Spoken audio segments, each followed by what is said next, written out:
அனைவருக்கும் என் அன்பின் வணக்கம். நான் உங்கள் நெல்லை அன்புடன் ஆனந்தி. ஆகாயத்தின் ஆழ்ந்த தியானம் தன்முனை கவிதை தொகுப்பு நூலில் அடுத்த கவிஞர் கல்லை மலரடியான், கள்ளக்குறிச்சி. கவிதை, கட்டுரை, புதினம், வானொலி, நாடகம் என பன்முக படைப்பாளர்.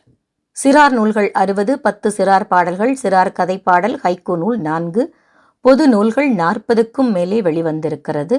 தமிழ்நாடு அரசின் சிறந்த நூலாசிரியர் விருதும் பரிசும் பெற்றவர். தமிழ் பல்லவி காலாண்டு இதழின் இணை ஆசிரியர், குட்டிமயில் சிறார் இதழின் ஆசிரியர், இனிய செங்காந்தள் இதழாசிரியர். இவரின் கவிதையிலிருந்து ஒன்று உங்களுக்காக. விளைந்த கதிர்கள் பசிப்பிணி மருந்து, மலர்ந்த முகமே வாழ்வின் இன்பம். எப்படி ஒரு நன்றாக விளைந்த கதிர்தான் நமக்கு முழுமையான பலனை கொடுக்கும். அது மாதிரி பசிப்பிணிக்கு ஒரு மருந்தாக இருக்கும். விளைந்த கதிர்களின் பணியைப் போலவே இங்கே மலர்ந்த முகமும் தன்னுடைய பணியை செய்கிறது. இப்போ நம்ம வீட்டுக்குள்ளே வரும்பொழுது சிரித்த முகமாக வாங்க வாங்கன்னு சொன்னால் நம்முடைய மனமும் மகிழும் இல்லையா?